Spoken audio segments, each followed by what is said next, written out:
20 years before the groundbreaking Matrix films, Jacob Greenberg announced his uniquely grand vision of reality. His claim that our world operates much like a complicated digital apparatus was not mere imaginary fantasy. He insisted it was an empirical fact. The night before demonstrating his paradigm-shifting hypothesis, Greenberg disappeared under mysterious circumstances. His disappearance may go down as one of the greatest mysteries to ever happen, leaving us only with questions regarding his remarkable theory. But what did Jacobo Greenberg uncover that was so radical it could have reshaped how we see reality itself, and why did he vanish the night before revealing it to the world? Disappearance of Jacobo Greenberg. At the age of 12, Jacobo Greenberg's life was drastically changed when his mother passed away from a brain tumor. This profound personal loss set him ablaze with persistent drive to decipher the mysteries of the human brain.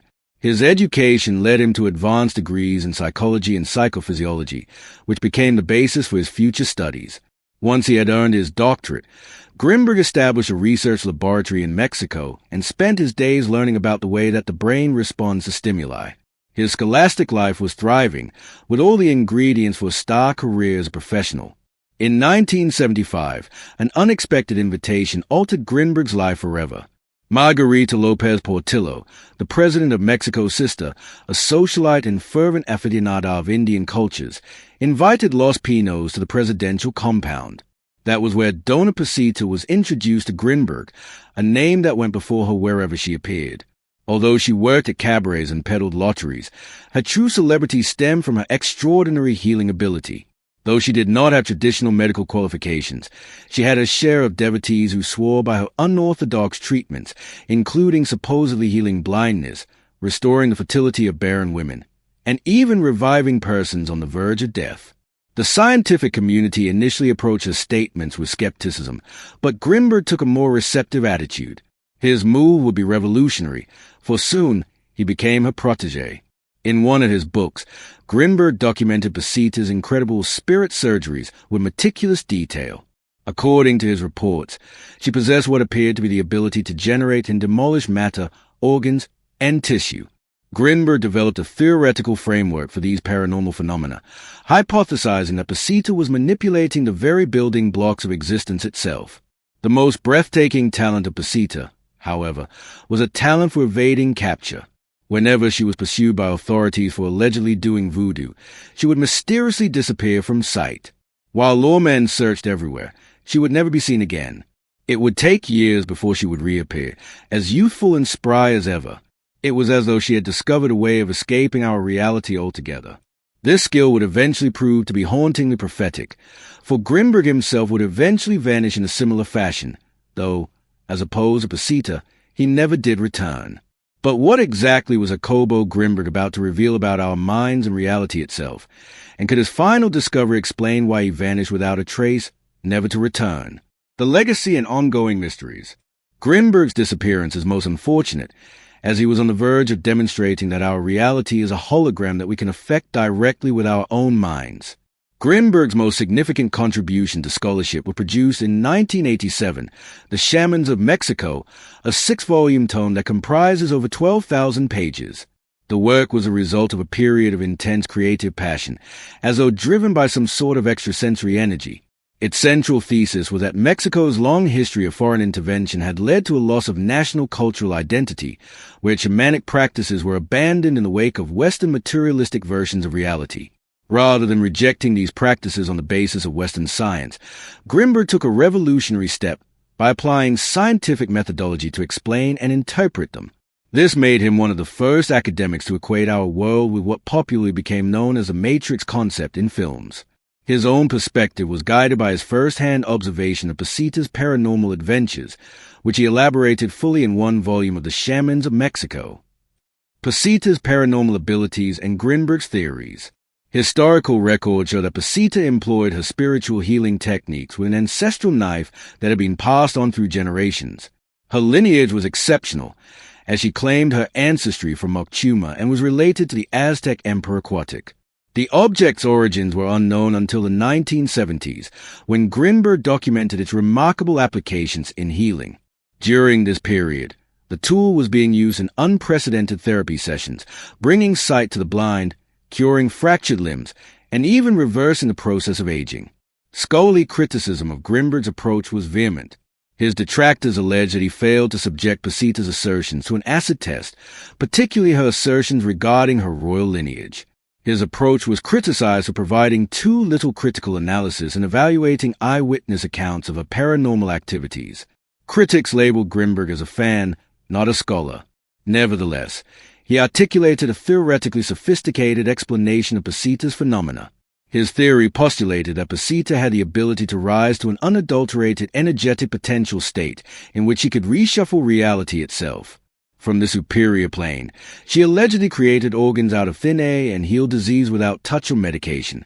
Aware of the limitations of untested theory, Grinberg set out to design experimental protocols to test the concept of a manipulable reality matrix by consciousness. But his academic peers greeted his proposals with great skepticism and excluded them as being empirically testable. Undeterred by rejection, Grinberg put significant time into further fleshing out his concept, which later became what came to be known as a Coic theory. This theoretical framework suggested our presence within a simulated world created by an information matrix. In this framework, the matrix acts as basic programming code, and human consciousness acts as the interpretive processor. Conscious experience arises through the integration of these two elements. Grinberg also suggested that such professionals as Pasita possessed a unique capability to move from passive translator to active programmer state of awareness, hence influencing reality at its foundational level. While giving this peculiarity a measure of credence, it does carry a certain amount of internal consistency. By means of experimental testing, Grinberg had a novel scheme involving paired subject with cranial sensors. These individuals attempted to establish a telepathic connection through meditation, creating a group consciousness. After meditation, the subjects were physically isolated. One was relocated to a distant room, and the other received sensory stimulation in the form of controlled exposure to sound and light patterns. In roughly 1/4 of the tests, results were breathtaking. Subjects on both sides exhibited coordinated neural activity, with only one actually receiving the stimulus. This experience, therefore, suggested a temporary state of telepathic neural synchrony between participants. Grinberg interpreted these findings as evidence of the universal field of consciousness that integrates human minds, that is, the substrate of the matrix. While Grinberg wasn't the first to suggest a newly construed theoretical framework, the mythical theoretical physicist John Wheeler, who coined the term black hole, had previously formulated the participatory anthropic principle. This maxim states that the universe exists as it is observed. When Wheeler is reasoning about atomic arrangements, the material, right through to the space-time continua, the immaterial, he is concluding that these things simply exist as observed information. Remember, approximately 99.99% of the universe is nothing. Less than 0.01% of it is material, which is largely atoms that are mostly gigantic empty space. The further one drills into reality, the more intense this nothing looks, reinforcing the theory that reality is information. In Jacobo's time, theoretical ideas gained little attention. The simulation hypothesis has recently acquired significant legitimacy, with various renowned thinkers accepting the prospect of reality being contained in a simulated environment. Frank Tipler initiated this idea in 1994, followed by Nick Bostrom's mainstreamed approach in 2001. In the course of the 1980s, Jacobo encountered severe resistance while seeking to formulate his formation matrix theory. His colleagues at the Academy responded with criticism and mockery, driving him to the periphery of academia. Jacobo unexpectedly attracted attention from the Central Intelligence Agency. However, the CIA was then actively seeking out paranormal investigation, including remote viewing and telepathic transfer. The CIA included Jacobo's research in their Stargate program. Under the program, the agency researched methods to apply extrasensory perception, remote viewing, and psychic warfare for national defense. In fact, if these events had not been valid, the project would have been closed in 2 years' time. Instead, the Stargate program lasted close to 2 decades, during which the agency conducted large-scale experiments on causing out-of-body experiences. These experiments were kept secret, thus sheltering public knowledge of the CIA evaluation of Grinberg's work. Thus, traditional scholars continued to disapprove of his work. Grinberg anticipated this and did not allow the predicted failure of acceptance to demoralize him. He expected revolutionary theories to be initially received with incredulity. His aim was to construct an experiment that would demonstrate that his detractors were wrong forever. The principal criticism of Grinberg's meditation studies was that they were prone to falsification. When both participants received simultaneous exposure to light, their brain wave activity was identical. Grinberg could then argue that only one of the subjects observed the stimulus, suggesting a telepathic connection between their brains.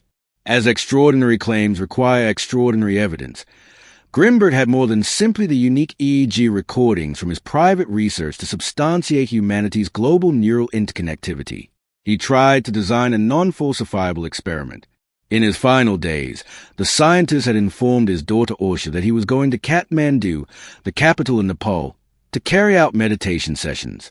Supposedly, he would attempt to duplicate his experiment on a larger scale via direct comparison of network-wide brain waves from meditators from around the world. Such an experiment would be harder to falsify and have multiple observers, ultimately confirming Jacobo's claim about brainwave convergence. This experiment did not happen. Jacob Grinberg disappeared suddenly on December 8, 1994, leaving no farewells and no last messages. No investigation was initially carried out into his disappearance because it was uncertain whether he was missing or if he had gone into seclusion. Only when 4 days went by without him showing up for his birthday party was he visited by worried siblings. Local media tried to cover the disappearance of the scientist after his disappearance was reported. Even though his presence in Mexico would have led to encounters with friends, his stated intention to travel to Kathmandu indicated travel beyond his country. This generated threats of violence. Grinberg's daughter Estacia, Heaven and Earth's lead singer, fortunately had access to television exposure. She subsequently appeared on an American broadcast to offer a reward for information concerning her father's disappearance. The telephone rang constantly with reported appearances, but most claims were baseless under investigation. The callers were mostly unable to provide sufficient details of Grinberg or inaccurately described his physical appearance. Clemente Padilla, a Mexican police officer with an impeccable case-cracking history, decided to vet the incoming tips himself. Witnessing other investigators discussing Grinberg's case among themselves without dedication, Padilla stepped in. He began by searching Mexican passport control documents, but could not find any record of the scientist leaving Mexico. In pursuing Grinberg's disappearance, Padilla turned over every stone in trying to find leads in Kathmandu. His effort was for nothing. However, it produced nothing in terms of legitimate leads from Nepal. This discovery was significant in the sense that it kept Grinberg in Mexico. The existence of no Kathmandu sightings made locating Padilla's search area much narrower in scope. Because Grinberg did not have a flight out of Mexico, Padilla was able to limit his statement collecting to Mexico and the country's 3 adjoining neighbors that are car-accessible. It was a strategic choice that led him to the single viable sighting in the entire case. In Boulder, Colorado, a woman sat down with Padilla and gave her a remarkable account of walking her dog through a subdivision neighborhood when she saw a person who appeared exactly like Grinberg. Padilla's curiosity got the better of him, and he inquired how she recognized Grinberg's appearance. The woman replied that regular reading of the Scientific American magazine had enabled her to recognize the scientist from his photo. What followed was a disclosure that caught Padilla entirely unawares. The woman disclosed that 2 men in suits were tailing Grinberg. Instead of trying to shake them loose, Grinberg seemed entirely aware of the tale. The mystery of these agents' stature, whether they were merely watchers or protectors, lay open. However, what was more enthralling was who they were. Padilla had the means to find out. All he'd have to do was call the gauntlet of premier intelligence agencies on the continent. Padilla, utilizing his professional standing and established contacts, was able to contact a CIA agent. The agent's immediate recognition of the described individuals took him by surprise. The surveillance team consisted of Rick Howard and Marina Velasco, whom the agent identified as colleagues in the company. Thinking he had finally solved the case, Padilla soon learned that the Grinberg lookalike was involved in the ongoing surveillance of the CIA. The indications gave clear significance to the case's depth. Padilla's natural inclination would be to seek an official request for information from the Mexican government to the American government for an impending investigation. In Mexico, however, Padilla sensed an ominous atmosphere. He was received by government officials with uniformly somber expressions that showed evident disapproval.